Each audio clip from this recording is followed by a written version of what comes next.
Om Shanti. Greetings. Welcome to those of you who are able to be with me live, and also warm greetings to those of you tuning in later through YouTube. If you're joining us for the first time, my name is Shailen, and my mother and I, we are students of the Brahmakumari Center in London in the UK. And the aim of these chit chats is to have a forum where BKs can share thoughts, experiences, and ask questions. And through that, we stimulate clarification and richness into the understanding of the morally. So I wonder if any of you who are with me live would like to get us started off. I don't have a particular topic in my mind.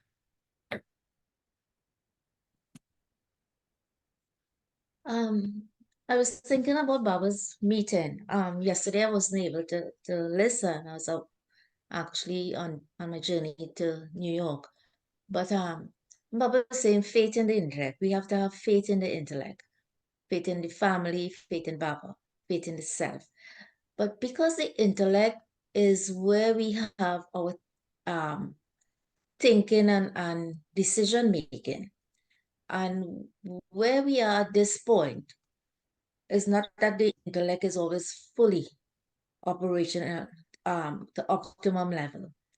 So that if I am to have faith in my intellect, do I trust what my intellect is telling me? So how do I develop that faith? Or how do I know when I should have faith in the intellect? Yeah. Yes, it's a very interesting topic, isn't it? This one of faith. I've shared with all of you before how I've been thinking about whether faith and purity are virtues or powers, and how do we categorize them? And I've come to the conclusion that they seem to be outside of everything and encompassing everything. So I think that purity is the mother of all the virtues and the powers. And they have a slogan, I think it might be from Hinduism. I don't know if it's just Baba's slogan, that purity is the mother of peace and happiness. And so I think faith is the father. So I think if we look at it like that, we begin to understand a little bit more why Baba speaks these specific moralities and really breaks down for us faith. And of course, we have many moralities on purity and complete purity. There seems to be a family tree of the virtues, and to enable these virtues to occur, we've got to make sure the foundation is strong. In any tree, the foundation feeds everything else. And so if we accept that faith and purity are the parents of all the virtues, we can see, can't we, that these are the two things we've lost almost entirely through the cycle. And it makes sense to us then why Baba would come back and focus us so much on these two, because he is re-establishing our foundation. A lot of the things we've done in Bhakti have taught us good virtues, good behaviors, but few of them have focused on this foundation. So what happens is, lots of good people in the world doing lots of good things, but these two foundational qualities, they're not really worked on and developed for most. Baba gives this credit, doesn't he, to the monks and the nuns and the sannyasis for their purity. And he specifically mentions the sannyasi religion in India as preserving and sustaining in the Indian cultures. Immediately before the Muslim invasion and then the Christians invasion. And as we know from many other countries, cultures get wiped out when these faiths establish colonies and so on. But that didn't happen in India. So certainly purity has this preservation about it. And it also has this foundational quality for peace and happiness. And then we've got faith. And if we see faith as a father, so if we look inside of the soul, Baba's talking to us, isn't he, about how he knows that we got faith in our sanskars, right? But he wants faith in the intellect. That's what you're also saying, right? So I think this is the thing, that we can have faith and trust in our sanskars. But the question is, have we got it in our intellect? We spoke a few weeks ago around balancing virtues as well. And the more I've thought about it, I've come to the conclusion that weaknesses are basically virtues out of balance. And anything we are too much of, that's a weakness. You know, you're loving, you're too loving. It's a weakness. You're kind, you're too kind. You know, everything you put too in front of, too much, it becomes a weakness, because you need the opposite quality also to balance you out. So what's happened in Bhakti is a lot of our faith is based on our heart. It's heart-based faith. So Baba puts us through this education system now, where he's re-empowering our intellect. As devotees, we don't really think about things. We just have faith. So even the question would be, what is your faith, right? So we use faith as a proxy for religion. And what Baba is trying to convey to us is it's not enough. It's not enough for the stage of Asa. You have to have a faithful intellect. And the first meaning of intellect, so the word in Hindi is buddhi, buddhi, B-O-O-D-H-I, and buddhi is also like the same word you would use for intelligence, wisdom, understanding. You could use that same word, and you will all recognize the name of a religious father linked with this word, the Buddha. So the understanding, the wise one, the enlightened one. This is what buddhi or the Buddha means. In Hindi, the name for Wednesday is Budhwar. Budhwar, the day of the intellect, the day of wisdom. And Lady Janki used to explain that on that day, particularly Wednesday, the goddess Saraswati is worshipped, the goddess of knowledge, the goddess of the intellect. And Ranjan tells me that when she was young, I don't know if it's still a tradition now or it's even a rule now. Maybe you don't get a choice now in India. Shayla Ben will probably be able to tell us. But Ranjan Ben used to tell me that parents would enter their children into school on a Wednesday or Thursday. So Thursday is the day of Brahaspati, which is the omens of Jupiter, the days of Jupiter. And Wednesday is the day of Saraswati. So people will pray to the goddess Saraswati. She's known as also the goddess of education. So if you're studying well, people might say that your intellect was blessed by the goddess Saraswati. This is why you studied well. And if someone speaks well and they speak intelligently, they use this colloquial expression that unke mukh mein Saraswati, that goddess Saraswati is inside of his mouth and sitting inside of his throat like this. And it's also like a blessing that may the goddess Saraswati.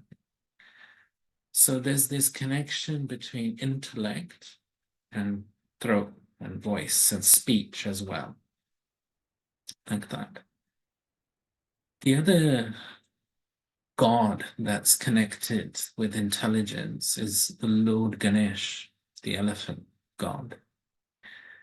And Devi Sudesh used to take up lectures for the public and also for Brahmins on the festival of Lord Ganesh. His very big following in Mumbai area, in Maharashtra. They have huge Ganesh festivals, just like they have huge Durga festivals on the other side of India in Calcutta. Um, so she, at that time, she would explain that if you look, Lord Ganesh is also shown with the big belly. And you find this sometimes like with images of the Buddha as well, like the big belly. And there's different Buddhas as well, like there's a prosperous Buddha. They're different Buddhas. And some of them have this big belly, and it's a sign of prosperity, like that. And of course, these yogis like the Buddha, they wouldn't be fat, you know, they hardly had anything really, but it's a symbol. And she would explain that it's connected with, because he's the god of wisdom as well, the god of success, the god of removing obstacles. And so this power to accommodate is symbolized by this big belly as well. And over the years, I found it quite interesting how, like, as my knowledge has grown of the body, yeah, right. The auspicious days, Shayla Ben is saying. So back in the day, I don't know, and we don't know if it's still a tradition. Maybe it can be in some places. But Ranjan Ben, back in her day, her parents put all of the children in a Thursday or Wednesday into school, mainly Thursday, I think. So in this way, the big belly, the power to accommodate. And over the years, as my knowledge of the body and health and science has grown, and probably just the research has grown in the last 20, 30 years, the experts in the gut health, they tell us that there are two brains in the body. It's interesting, isn't it? So these are ancient symbols, right? So the way in which ancients communicate, they communicate through stories and they communicate through symbols, right? This is how they preserve their knowledge. So you got something like Lord Ganesh with the big belly. And now science is telling us the body has two brains, right? You got the belly, your gut has 100 trillion bacteria. And your immune system is actually controlled by your gut. So the bacteria in your gut, they analyze what's going on. Like if you say that you consume something with bacteria that's bad for you or chemicals or something like that, your gut is dealing with this and it's getting your body to deal with this. And so this is why our diet is very important. You know, Baba has got us into these things right from the beginning, hasn't he? You know, cook at home, make sure you know what's going into your body. And then Baba's already got his plan in place for these things. And science is catching up, isn't it, with all these things? And these ancients are symbolizing this, aren't they? Elephant head, big belly, right? Interesting, isn't it? God of wisdom, God of success, God of removing obstacles. And I think that it might be karmic accounts linked with this. So, as you're saying, Ambika Ben, how much can we trust our intellect in the iron? That's basically our intellect is influenced by the vices and by karmic accounts and dictates of others, so many things, old sanskars. And you look how much of our health is linked with our digestion system. You know, you look at our problems nowadays, obesity, diabetes, high blood pressure, and so on and so forth, all the classic things. What do doctors tell us? Right, pretty much everything is your diet and exercise, right? Pretty much. Like you could probably sort out 80% of your problems with these things. Some things you can't control, but many things are lifestyle related. And you look at how the ancients are communicating, right? Wisdom, like elephants are said to be wise, aren't they? They got long memories. They live a long time. They have long, like a lot of understanding. And nowadays, also ecologists, they have found that what the elephants do, they actually trim the trees and trim bushes, and where they walk and where they spread dung and things like this, it's actually regulating the habitat. Like they know what they're doing. Natures know what they're doing. So they walk around and they're actually, so where you don't have the elephant, like there's some hunting and things like that, so the elephant numbers have gone down, actually the habitat spot like that. So it's very interesting, the wisdom of the elephant. And um, this type of connections being made, the elephant wisdom. So Shiva cuts off the head of the elephant, puts onto his son. So Didi Sudesh would explain, Baba cuts off the old intellect, gives us first gift that he gives us. So the story of Lord Ganesh is that Shiva was away traveling, and his wife, goddess Parvati, she was lonely, and out of her own bodily dust, she made a son and called him Ganesh, and she was breathed life into him. And then while she was bathing one day, she asked Ganesh to guard the house, don't let anyone in. And that day Shiva returned, Shiva Shankar returned. So he is saying, who is this boy stopping me from coming into his own house? So he just cuts off his head. And then Goddess Parvati says, this was your son, what are you doing? So he said, okay, next thing to cross, I will cut off his head, put on to that. So it was, next one was an elephant. Oh, you have all these stories. But what Didi Sudesh was saying, Baba cuts off our old understanding, gives us divine intellect. And he says, now begin using different understanding.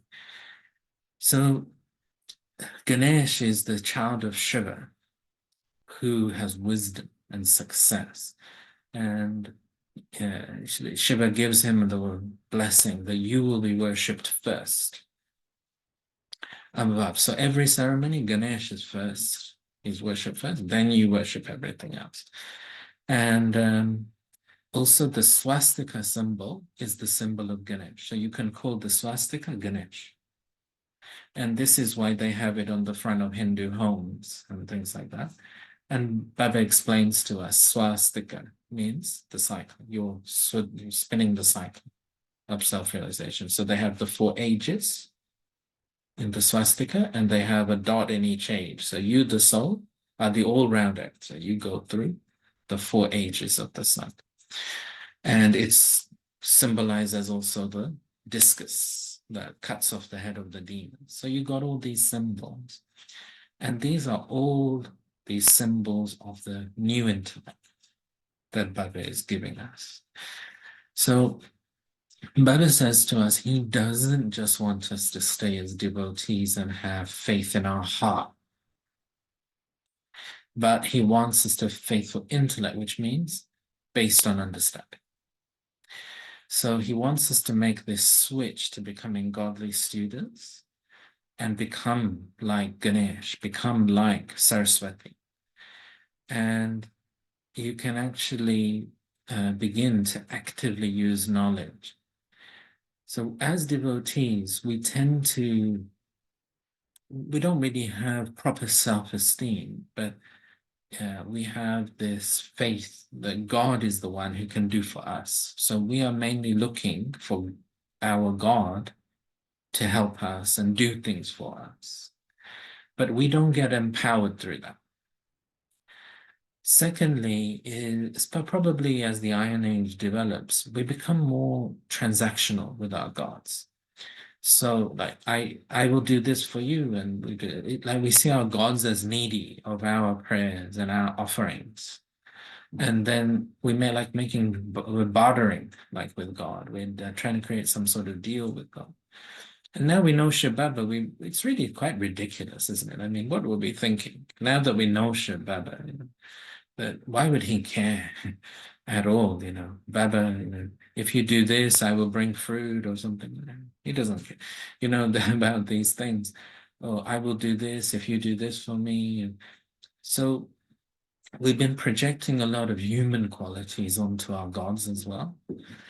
And we have that sort of deal. So again, it's a faith that's been based on selfishness, limited desires as well. And this is the type of faith we develop in the Iron Age.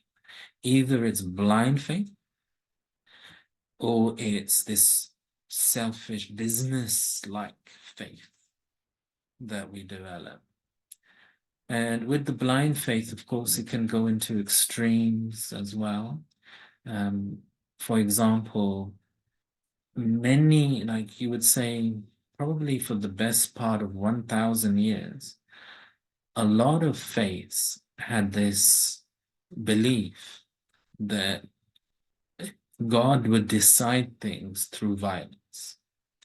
So, for example, in many European kingdoms, I could say if I was some sort of a warrior and there was some sort of trial accusation against me for committing some sort of crime, I could request, I have a right for trial by combat. So I can say, well, let the gods decide whether I'm guilty and let me fight someone. And if I win, the gods have decided on it. This type of thing. You will find this was quite common. So you got this blind faith in that. And the other thing was religious wars. So this is how these things start. So they would say, right, God is on our side, and we win this battle. It shows that our God is on our side. We are the ones with the truth. So many wars have also been fought like this. So Baba is moving us right away from blind faith, and he's moving us away from transactional, limited desire faith to this concept of faithful intellect. And he's saying, first, you got to focus on understanding. Understand the morality. You've got to know yourself, Baba, the drama, and the Brahmin family. And as your understanding grows day by day, hearing the morality, then you understand what it means to have faith. So there's one story linked with blind faith that one of the Jewish rabbis told at an interfaith program that they held at Global Corporation House in London. Must be nearly 30 years ago now. And Rabbi Hugo Grin, he's left the body, but he was the head of the liberal Jewish synagogue in London. And he was a very entertaining speaker. So he told the story of the man who had faith in God, and the government had sent reports of floods, rains are coming, floods coming, so they wanted evacuation to occur. So people were beginning to exit. The different emergency services, government officials are helping everyone, making sure everyone knows, let's evacuate. But this man, he refuses to go. I have faith. I know that my God will protect me. And so then the rains begin and the floods are beginning, but they still send the last of the buses. And they say to this guy, look, come, the rains have begun. You can see that the water is beginning to accumulate. Come, this is the last bus. No, my God is with me. He will protect me. So then the rains are continuing, the water is rising. He's moving up the floors now. He's now on to the second floor. The rains are rising. And they send, this time, the boat, the emergency boat comes past. Come out of your window. Come into the boat. This is now the last boat. My God is with me. Don't worry. Don't worry about me. So then the boat goes. This water is rising. He's now on the roof. And they send the helicopter. Final. Look. They're even ready to throw the ladder down. Look, come up the ladder. We'll take you. It's coming up. It's nearly in your roof. My God is with me. He doesn't go with the helicopter. And this flood rises. He leaves the body. And he ends up in front of St. Peter at the gates of heaven. And he is very, very angry. He's furious. And he says to St. Peter, what is this? I had faith, so much faith, and God did not protect me. Other people, they've not had that much faith.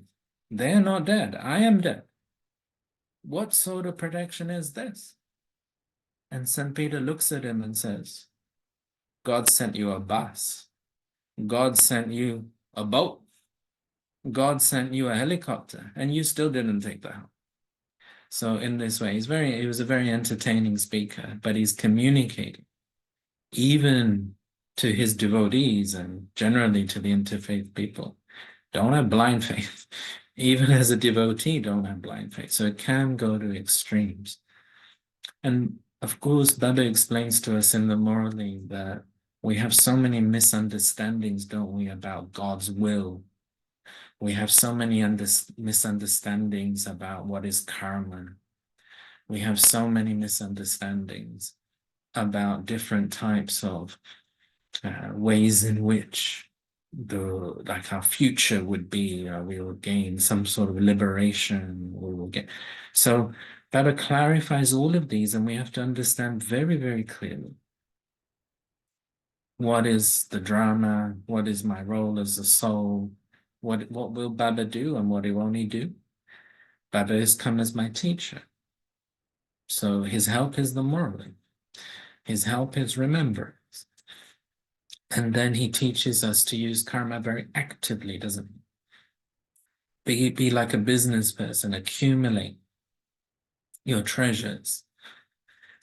And so in this way, Baba is saying, with all of that understanding, have faith. So first of all, faith in Baba, that's all of our foundation. And what that means is we had the Murli this week where Baba was talking about how we sometimes are holding on to our old understanding. And I gave the example of that research project where the boy had a particular understanding of how a tree feeds itself. And then even though he is given the correct information, he's still hanging on to the old understanding and just adding in a little bit of that. So we can do this with the Morally as well. Generally, people don't like to let go of their old understandings and their old beliefs. This number one attachment of a human being is usually to their own understanding of things. So faith in Baba means the ability to let go. So Baba said, just become a child again. Forget everything you've studied and become a child again. And I was saying, for me, drama gave me an advantage in that I got the Morally when I was a child. So I got the Morally first, and then I've added in the other knowledge. Other way around, it can be more difficult to let go of things. So I had the faith first, and then all the other knowledge is complement. But ultimately, I will always believe the Morally above everything else. So that would be faith. I wouldn't I would always think, maybe, if there's something I don't understand, there's something more to understand. I wouldn't dismiss anything that Baba said. And so in that way, that is faith. And then that faith should lead to self-change. So faith in myself, that refers to the realization that I am that same soul that was an angel and a deity, and I have fallen. And so now is my time to rise again. And so if I don't have faith in who I originally am, then what am I changing towards? Why am I doing anything? So it's that faith that, yes, I was that, and this is now my time to become that again and connect with Shiv Baba again. Then faith in the drama. Baba's been talking to us this week about how drama is compassionate, even in its ferocity. And at the end of the Iron Age, one thing that Baba tells us is he won't forgive us of all of the karmic accounts. There will be subtle. And there are some things, if through our yoga, through our knowledge, through our good karma, we can transform it from a crucifix to a thorn. So what was going to come, we can reduce it. But we can't completely achieve this through yoga. So there will be settling through the body, through relations, through wealth. These things have to be down here through the elements of nature. These things don't exist in the subtle region. So the settling occurs now. Also, the time of the drama, the end of the Iron Age, the end of one cycle, the beginning of another cycle, we can't take anything with us to the soul. Everything has to be cleared. Previously, we had future births, so things can be done gradually. Now things will be fast. And in the Quran, it's remembered as Qayamat ka samay, the time of settlement. And so this is what Baba calls the conflict, the time of settlement. And Baba was saying to us this week how the final destruction will be very quick. It won't be long suffering for souls. And I was giving the example of 20 years ago when that Boxing Day tsunami struck. In just 8-9 seconds, 250,000 people, they just died. So what I was saying, in front of the elements, what are we? Like in front of the power of the planet, what are we as human beings? So it only takes one wave. It only takes one earthquake. It doesn't take much. And what Baba is saying is there won't be suffering at the end. It will just be souls leaving their body. And in an incognito way, Shiv Baba will take everyone up as a group back home. So again, it's faith in the drama, because we will see so many things happening and we will be so disturbed if we didn't have Baba's morally. Why is this happening? Why is God allowing these things to happen? All the things we've been disturbed about. Now we understand it's not to do with God. It's to do with the drama. It's to do with karma. It's to do with everyone going back home. So everything has to be settled. The Iron Age has to end. And we got to start again. Fresh start with the Golden Age. So this is faith in the drama. Secondly, yesterday's Morally had a very interesting narrative, which is linked with what you're saying, Ambika Ben. That how are you thinking? So this faith in the drama is also connected with your thoughts. And we hear what number of Moralies, don't we, about Buddha saying, don't go into what and why and how, because once you open those gates, your waste thoughts just flood through. And yesterday, Baba was teaching us, it's like a lot of emotional maturity that Baba teaches us, because we have to fill knowledge into our emotions, into our thoughts. We have to fill yoga power into our emotions as well.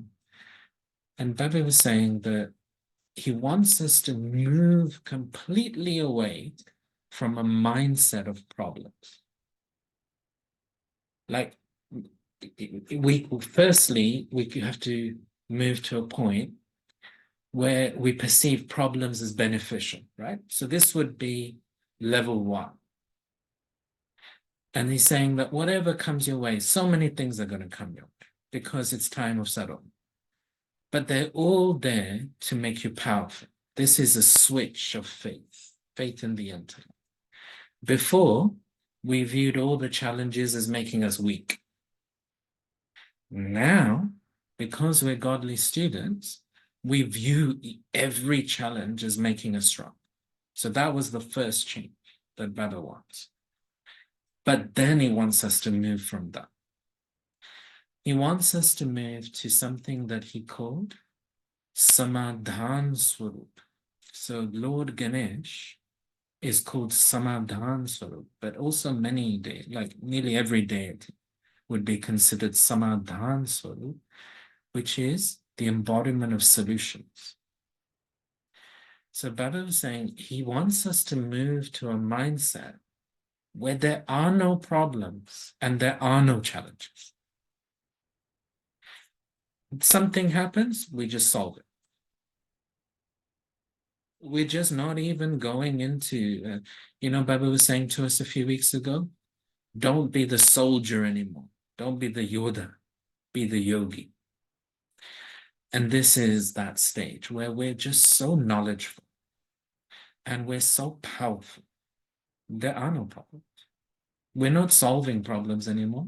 There are no problems. There are no challenges. I'm not trying to become powerful. I am powerful.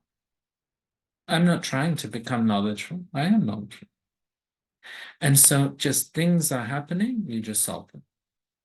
And so you're no longer even talking to Baba. I was sharing this with you as well last week and during the week, that over the years, I've seen my journey and my relationships with Baba, where I was telling you previously, I used to write to Baba a lot, and I found that very therapeutic. And I might even write 2, 3 letters a day back in the day, because I had so many things to sort, so many emotions to sort, and all of that. And then over time, that all heals. So nowadays, I wouldn't have so many things like that. And I would say over the last 10 years or so, I don't really talk to Baba very much. And now, not even, because if I say anything to Baba, Baba will just look at me and say, why are you telling me? You sort it out. So before, I am telling Baba because I need him to sort it. As we journey on this pilgrimage, there's a switch because Baba's empowering us. He's saying, look at the devotees. Most of them don't even remember Shiva. They remember the deities. They remember the angels. That's you. And they say, you solve my problems. And then you're saying, oh, I can't solve my own problems. That cannot happen. So Baba will say, through your self-transformation, the world will transform. And so Baba will say to us, he wants us now to move to this stage as a collective Brahmin family, where no Brahmin even experiences a challenge. They just solve it. So this will be the ultimate sign of the faithful intellect. So very long. You gave me a chance to do a very long explanation. So let me go back to you and begin. Thank you so much, Baba. It is because my thinking was always to be, how does it translate into my practical life? That it is an indication where my intellect is at. So that, yes, with Baba's knowledge. And it's the saying that Baba always says, the milk of a lioness stays in a golden vessel. So it is the cleaning of this intellect, and it is through yoga to be able to clean, so that my discernment, in particular my discerning power, is now at a level that I do whatever at the right moment what is needed with Baba knowledge, using Baba's knowledge. And as you're saying, I always feel that bringing Baba's knowledge with the intellect and decision making power, that dharna, it has to be reflected in practical life, in our dharna. That's how transformation of the self can happen. And then extended the transformation in the world that Baba wants. So for me, within recent time, again, I have been checking my actions, checking myself. So even if I'm not on the intellect level, I have a conscious effort of on a practical level what I do, because even in the practical, I'm creating scars or re-emerging the good scars. I'm not going back into these negative habits. Um, the total level also I need a bit more working on it, but I am now putting full stop to a lot of things. It's really cleaning the intellect so that automatically, without thinking, the intellect jumps right in with the correct decision making power, whatever I do. So that in that process, I'm not also creating again karmas that is not for the soul to have at this time, negative karmas. Good karmas, yes. But I always had this thought after knowledge is that I am in this birth not to have um make karmas good or bad, but just to be right. All the karmas are right karmas. And as you're saying, and you're rightly saying so, that you have the balance so that anything that when I feel is love, if I put two into it, it is out of balance. So it becomes a weakness. So really it is checking on that level. I didn't look at it like that, that we have a power and becomes a weakness because when we go into the extreme, so it is having this balance and the decision making power and the power to discern is really what is needed in that aspect of how it is I think or what I do. Yeah, thanks, God. So if even a logic subject, you can have something which is theoretical, and then you can also study subjects which are applied. And what Baba wants is that we're moving from just the theoretical understanding of things to using and utilizing. And I've shared this with you all many times that when I was a young person, I shared my chart of yoga with Daddy, and she just shook her head and she said that yoga means the right thought at the right time, doing the right thing at the right time. It's your life that shows your yoga, not you're counting your minutes and things, and then you're taking all the wrong decisions and doing. And yesterday, I found that narrative on regret interesting, and it really clarified it for me. So I put it in the recording yesterday, but just briefly to recap, that Baba was talking to us about how if we've got real understanding and faith in the drama, we wouldn't regret anything. And we can't even regret our regrets, you see. So regret is a burden.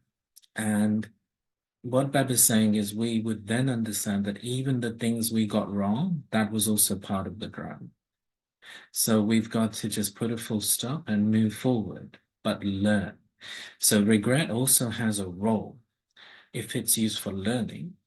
And secondly, regretting that we don't want to regret in the future, like in front of Dharamraj or when we leave the body, that, oh, I should have made more effort. We don't want that.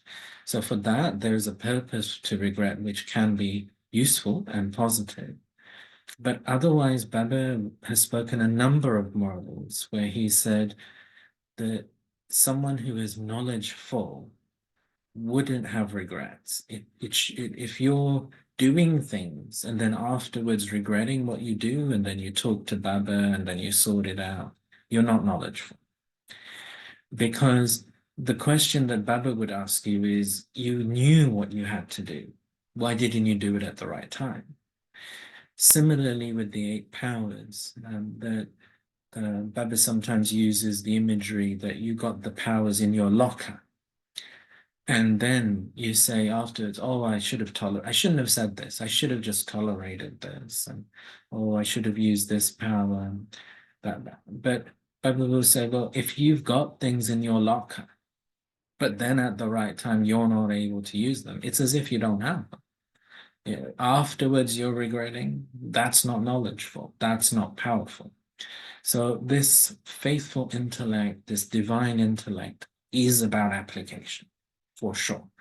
And it creates like a cycle of utilization. So like any time that we use something, so what's happened for many birds, we had good knowledge, good values, good, many good things in Bhakti too, but often we don't use them. They just are there theoretically, and they're there to advise others. We ourselves often don't use them. And then we might act out of impulse, out of old sanskar. So what's happened is we've created these circles, these cycles of acting out of old sanskars. And now what Baba's saying is create a cycle out of utilizing knowledge and the powers. So you're no longer using old sanskars, but you're creating a whole new set of sanskars. So as we keep applying things and using things, that will become normal to do. And our confidence will grow. And inside, Baba will give us bonus marks. He'll be adding in, because he will be pleased that we are utilizing things. Thanks, great topic. Would anyone else like to come in? Om Shanti, Brother Shailen. I just wanted to say that once I came to Baba, I know that the basic things that he told me would make me never leave him. Because Baba says put a full stop. He says forget the past. And he said the drama is correct. What is happening is good, and what will happen is better. And many times, things would happen, and then you you do something about it. But then Baba pulls you back because Baba is telling me that the drama is correct. So then Baba says, no, sit back and wait. The drama is correct. And what is happening is good, and what is going to happen is better.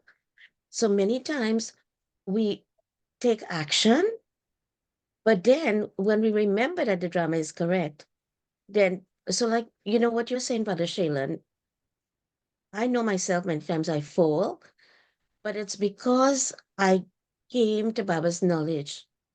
I understand that what is going to happen is better.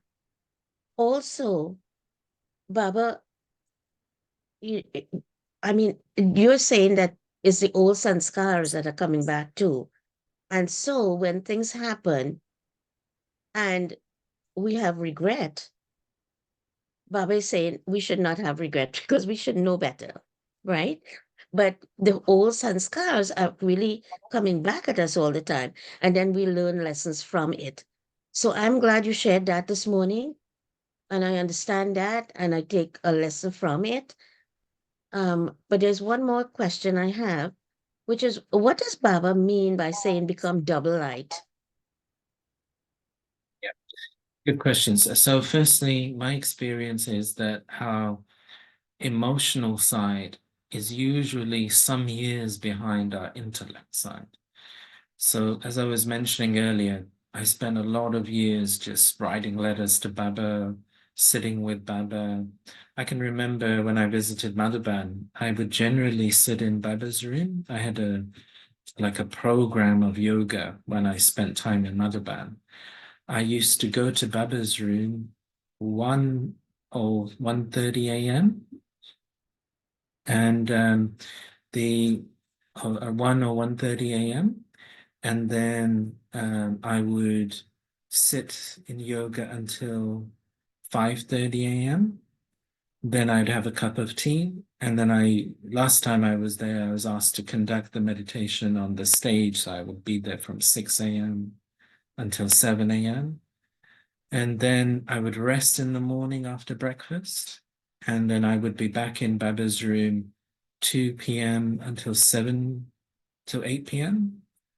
And you can see I had a lot of healing to do, you see. So for me, that time in Baba's room, that time in silence, here as well, it might be less. There might be less time and everything. But there would be that thing of having that time for allowing that emotional healing, which only happens through yoga. Where we use the knowledge is, you see, where you've got healing to do, your thoughts are usually dominated by your feelings. So where we're working with the points of knowledge is that we are not supporting that hurt feeling. So we are teaching our mind to think according to knowledge, which is what you've just described. But your emotions will take, in my experience, some years to catch up with that. So if you've got hurt feelings inside and things like that, just sit with that, tell Baba, and then allow Baba's love to heal that. And over the years, my experience was like there's a big distance between my intellect and my heart for many years. And then as the healing occurs, it's like they both come. And so this is what Baba means by double light. Your thoughts are light and your feelings are light. Also, double light can mean that you're in the vision of soul consciousness and you've got lightness inside as well. So Ranjan Ben is here now. I'm just going to hand over to her and I just need to go and talk to someone and I'll be back in a minute.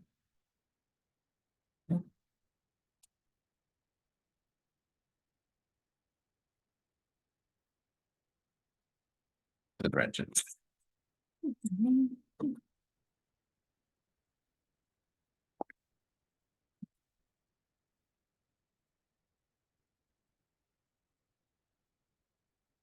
Shanti. Om Shanti. Om Shanti, Ranjan Ben. Good to see you. Yes, it's nice. Last week we missed you, Judy Ben. And how is Frank by? Oh, yeah. Okay. Lynette. Oh, he's doing much better, sister. He's doing much better. He's hanging in there. Good. Everything is going good. Thank you. Yeah. And there's Gayatri Ben, isn't it? I am using Gayatri's Oh, computer. I thought it was Ambika Ben. Yeah, you are there. I am in New York. Yes, you told us last Yeah, week. yeah. So I'm using her laptop. So how you been? This morning class was quite interesting so far with brother because he's talking about the intellect. I think it was a lot of learning. So any thoughts on the intellect that you have? Broad intellect. Yeah. Broad intellect. Yesterday Baba said you have broad intellect. Yeah. So means just not thinking of the surround limited things, but have the broad intellect, which means with Baba beyond this limited world and our boundaries of body consciousness. And so, you just have to have this intellect connected with Baba, who is beyond, and also thinking of myself first. Baba yesterday said, you need to stay in your own self-respect. So mine first, yesterday, a video meeting, because if you are stay in your self-respect, you are able to respect each and everyone. And you are creating positive, pure atmosphere, feelings. And also you would have compassion for others.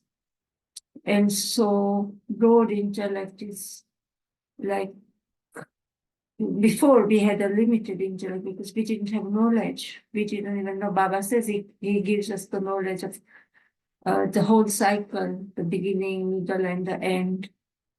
And so our intellect is connected with Baba, that although we are in this here, at present is for us is a confluence age, which is beneficial, and also Baba reminded us that we need to serve others. And so, oh yes, it's not Kali for us, but our brothers and sisters who are still trapped in a Kali life. So we have to have broad intellect that way as well, that to serve them, to remind them who originally we all are, what our innates, which are universal, knowledge, peace, purity, happiness, which are inside. So in a subtle way also we can awaken their innates.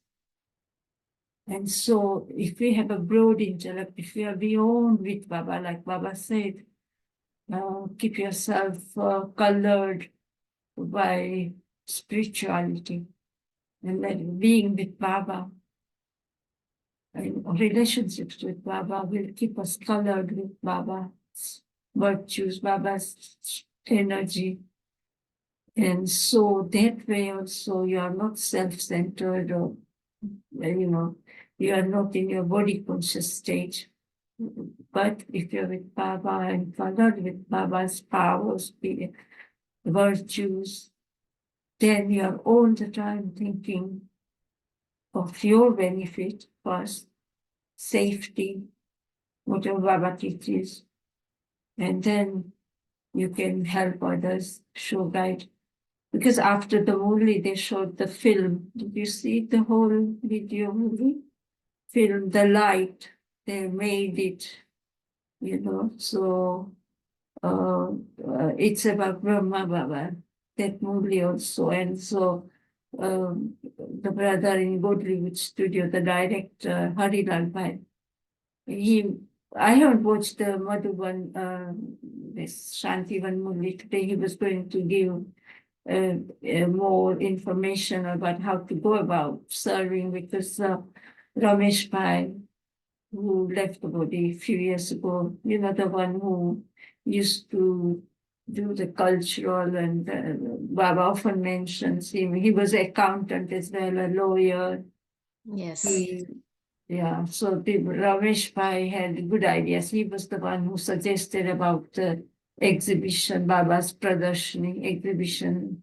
So also this, that we should do more service by revealing even Brahma Baba. Karuna Bhai also often said that not many know about Brahma Baba. We need to also give importance to Brahma Baba's role and introduce, because he's a Prajapita, a father of the humanity, and so all humanity need to know who Brahma Baba is, what his important role is.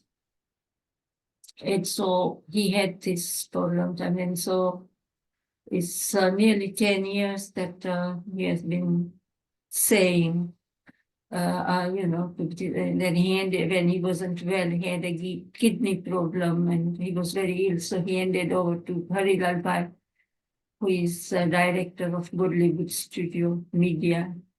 So he eventually, it's nearly 9 years or 10 years that they've been working on this film. So one Baba's child who is also in a film industry. So he helped make this film, The Light. And so it's about Brahma Baba, but they're using AI, but it's quite good. So yesterday they showed a little clip, but he was going to give more information on how to go about serving everybody, because that way it will be a quicker service. People will understand who Brahma Kumaris are, what Brahma Baba's role. Because they showed, we have heard a lot of from daddies, how they have to tolerate, how their low kicks stop them from going and opposition, and then throwing They even attempted to murder Brahma Baba so many times that through the fire, they've set everything on fire, but they all went. So they showed those clips. But it is like seeing it, you feel as if you are seeing what happened, what our daddies have told us. So it's quite good. And so that is needs a broad intellect how to go about it, how to serve, and that might be a quicker service. And of course, Brahma Baba does deserve to be known. We need to thank Brahma Baba for being a great example for all of us and reforming our life. So for that also we need to have very clear intellect. Baba has said that service and tapasya gives you success. And to have that garland of success is your birthright, as well as have the garland of successes around your neck. Means requires a broad intellect, churning, going subtle, to churn subtly, to understand first subtly. And so, well, that's what I feel that, Baba says, Duradeshi, Vishal Buddhi, Duradeshi, broad intellect. So, and intellect needs to be very, very clean in order to catch Baba's subtle meaning. What anybody else would like to share what they think of broad intellect?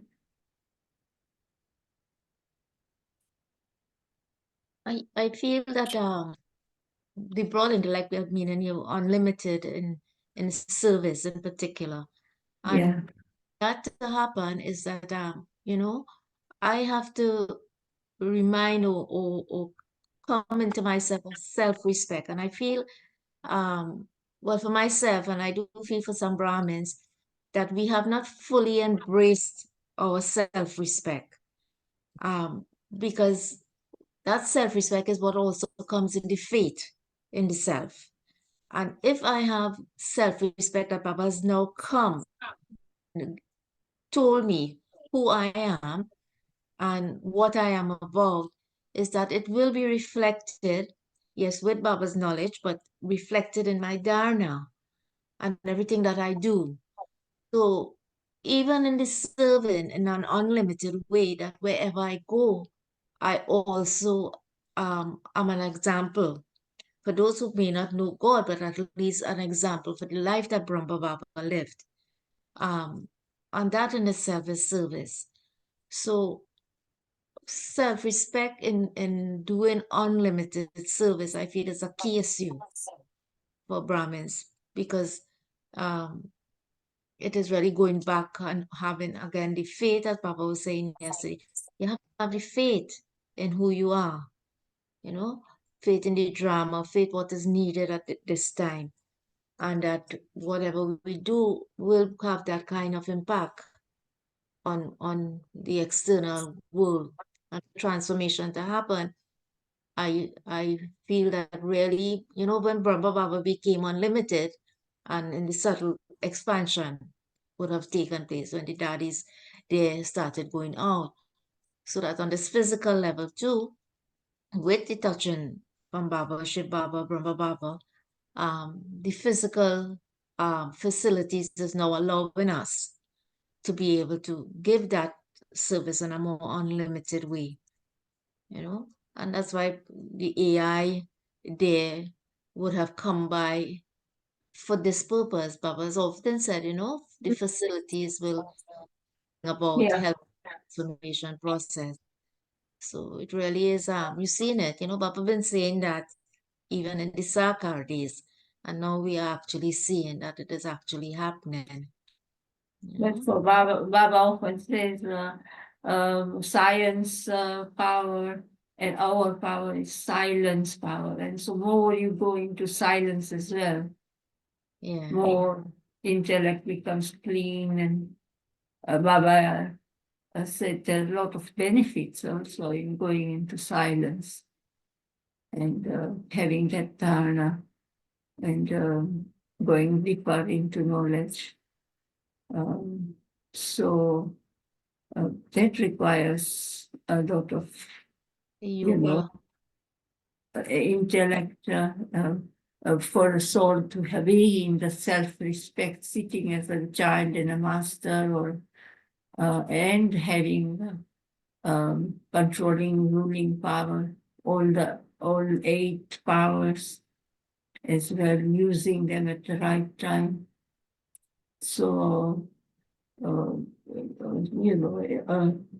for that also the intellect needs to be discerning, using. And Baba said, Baba has a respect for each and every child. So Baba is teaching us.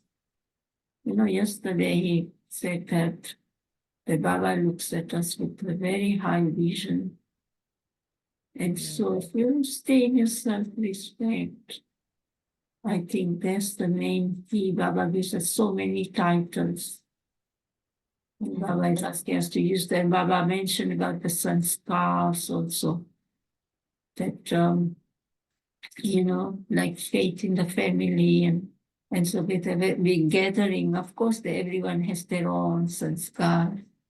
But how to, if you read that Murli again, or so Baba was saying that how to use all these powers, because the sanskars are there, but how to adjust and accommodate everything, to know when to accommodate, when to say something, but just look at the speciality of each and every one and adjust yourself accordingly.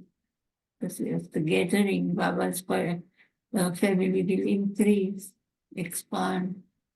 And so this is how daddies, and they all have accommodated us, all of us, no matter what the sanskars are. And for that also it needs a big heart and a broad intellect and a lot of power and accumulation. I think this being really, as you say, Ranjan Ben, this broad intellect, being unlimited. Because we know Baba's come and told us of past, present, future. We know what is in the past, well, the immediate past, and our present is, we can tell what would have happened in the past. Our karmas is what we know of what has happened in the past. We may not know the details, but our karmas now is an indication of where we were. But it is really now to create the future and what we do now. So this clean intellect, seeing things in an unlimited way, having this heart, this full heart for the entire world, the Brahmin family, yes, but for all Baba's children, because all are Baba's children. And that the sorrow, what is to come and whatever, is that what do I need to do? And that's why I'm saying self-respect is really getting back to the crux of the knowledge that Papa has given to us. Who am I? He has said that, the first lesson is really what is needed for to be the last lesson to use when things are happening. So am I stable enough in my self-respect? I accumulated in my powers, all my powers, have accumulated the powers to be able to really serve at that time, to be able to stay stable, but to give at that time.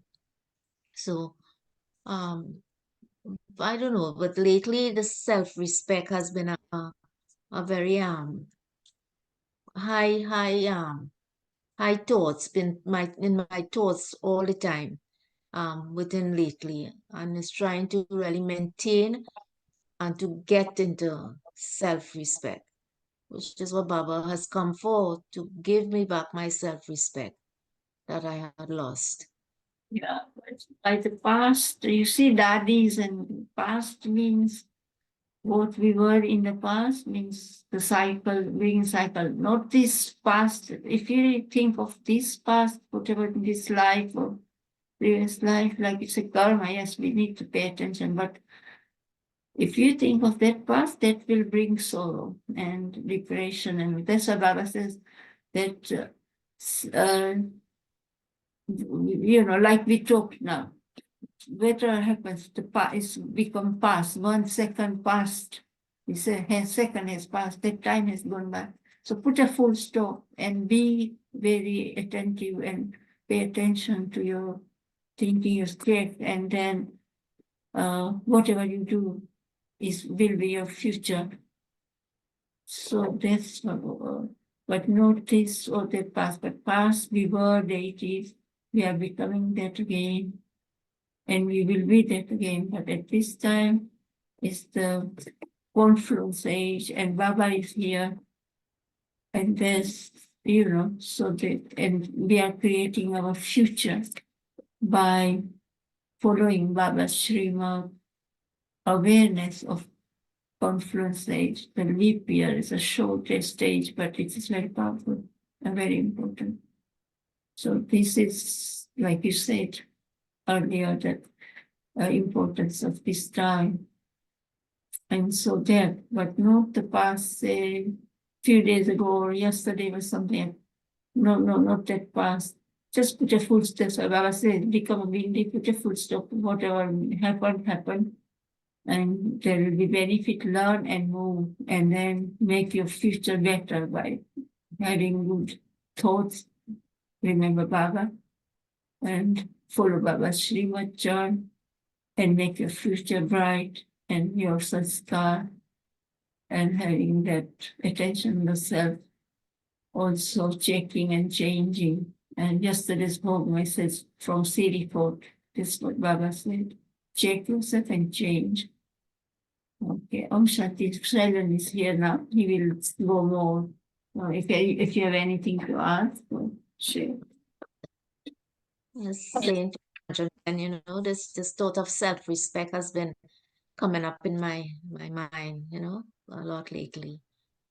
And really having a conscious effort with where self-respect is concerned. A bit about self-respect that I've been thinking about and I'm working on is, I think I mentioned it last week, that making respect an ethic and making love an ethic. And if we take yesterday's morally on faith, and rather than perceiving faith as sort of, the thing about equality and a power is a bit slippery, but they sort of come and go. It's like it's flowing and coming. But if we just decide that I am going to have faith as a principle, right? I'm just going to adopt it as a principle. So the one that really comes to mind out of the 4 faiths is faith in the Brahmin family, right? Now that one, rather than thinking, well, let me have faith in this one's qualities or their Baba's children, and all of that is true. But it feels like that's also a battle going on inside, and I'm like convincing myself why I should believe in this Brahmin, or why I should be positive towards this Brahmin, or accommodating or tolerating. Rather than that, my ethic is I am going to have faith in every Brahmin. That's it. That's my bottom line. And it was something which Devi Prakashmani said in her message after she became Karmati. And she sent this message through Devi Gulzar back to all of us, that her main method for reaching her Karmati stage was being in self-respect and giving respect to everyone. So, like, looking back on that and looking back on her, I can see that it was an ethic. So it's not that you got to try and be in your self-respect. You are going to just have an ethic to respect yourself. And you are going to have an ethic that no one is higher or lower. You're just going to respect every brother's soul. That's it. And so I'm working a lot more on this. Same with love. And it's something I'll take up more in more detail when it comes up in the moraling game. But there's this wonderful clip that you can see on YouTube of an interview with Dr. Martin Luther King back in the 60s. And he's talking about influences on him, and he's mentioning Gandhi as a big influence on him. But the way he's framing it, because he was a Christian minister, is how Gandhi embodied the ethic of love of Christ. And it helped me to understand what Baba's talking about with these religious fathers as well. And he mentions Christ a lot in the mornings and how Christ tolerated and he was persecuted falsely and so on. But what Dr. King's interview helped me to understand was Christ had the power to have an ethic. So even Baba tells us that Christ's soul left. The soul of Jesus was on the cross. But we know it's like remembered in the scripture that Jesus prays and says, forgive them. They know not what they're doing. Because this is an ethic. Yeah. It's not based on emotion. The emotion could be anger. But there's an ethic that I must forgive. And the great saints of not just Christianity, any religion, they are actually known for their ethics, much more than most other things. Ethic of renunciation, ethic of simplicity, ethic of service, and so on. That's what makes them great. It's the ethics. So I think we can take this concept of faith and just use it as an ethic. So from today, you're no longer going to try and be in self-respect. It's your ethic. You're just going to have respect for yourself. That's it.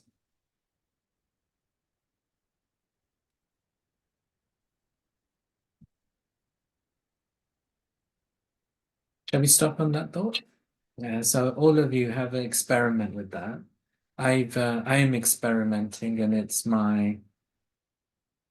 we just finished January, so I've had another, Baba always says, bring newness into your efforts.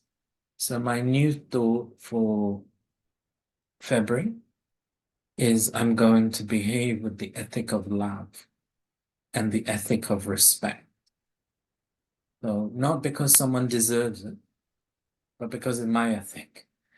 And so maybe you don't want to join me with that, and we can experiment this month.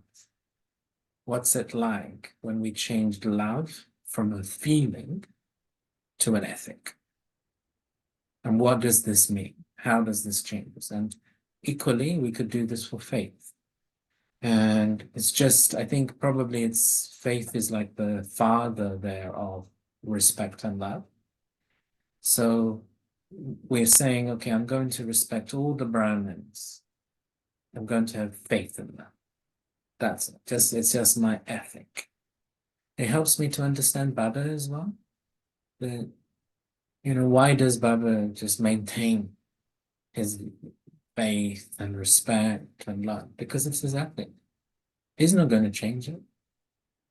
And so we've got to become like that. But in body consciousness in the Iron Age, we've become quite transitory with our feelings. And I've always, even in one day, we're changing so much and going from love to hate to anger to respect. Like we're just going up and down, up and around. But Baba's consistent, isn't it? So it's just this ethic. This is how it has got to be. So let's work on that this month if you'd like to join me. And let's finish now with a short meditation commentary. So yesterday, Baba gave us a drill, and he was saying to us that if you practice this many times in the day, it's going to help you so much when you sit and you want to have powerful yoga, and it will make your yoga powerful. And the second thing it will do, it will empower your power of transformation. So he said, practice being a bodiless soul. And that's come up a few times in the last 2 weeks, where Baba has been saying, forget the body. Just keep forgetting the body. Forget yours and forget everyone else's. So let's begin by focusing our attention on the immortal throne of the forehead. And we see ourselves, and we have faith in ourselves as a diamond-like, pure soul, an ancestor soul, an angel's come deity soul. And I just apply faith to my thought towards myself. And I remind myself, I can exist without the body. This body can't exist without me. So the body is always afraid. It's clinging on to the soul. And because I thought I was a body, I also became afraid of death. But now, it's victory to the hunter. It's no longer death to the prey. That time is gone now for me. I am enlightened. I've got faith in the soul. I know I'm eternal. I know everyone else is eternal. And then I got faith in Baba. I know that Baba's taking me with him.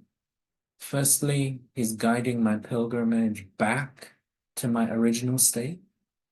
I have to go back home in the same stage I came down.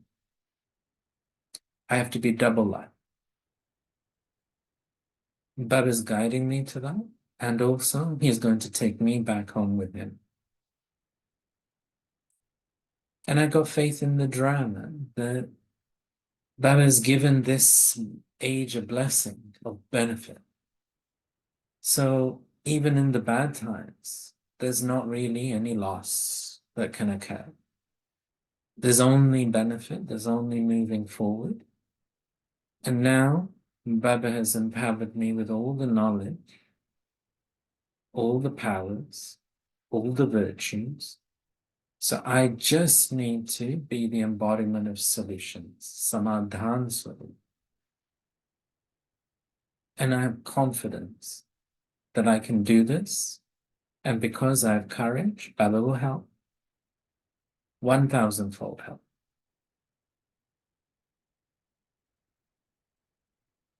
And then I have an ethic of faith in all the Brahmins. I don't need to go into what and why and how. I don't need to hold anyone's past against them. I don't need to remember my own past with anyone. I just need to apply faith. What can Baba not achieve? So he can change everyone and anyone. I don't even need to think about. I just need to look at everyone as a diamond. Have faith. And actually, the faith brings out the best in people. So then, with my mind, I use the aeroplane of the mind and intellect to fly up to the soul, my eternal home, this great expanse of Brahm, this unlimited universe, which is so fascinating.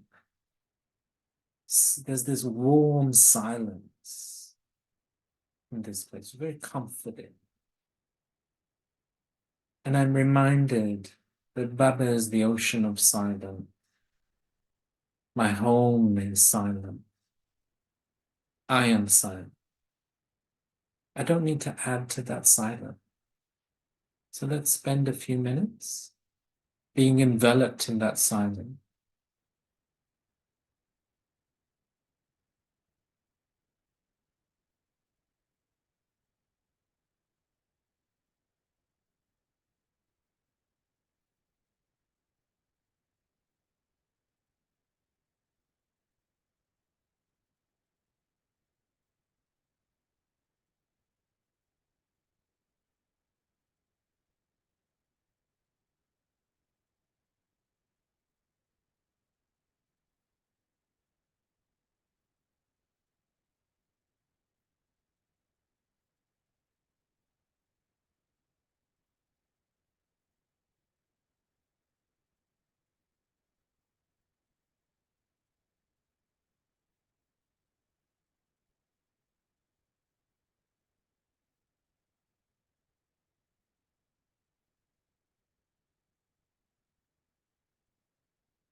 Om Shanti.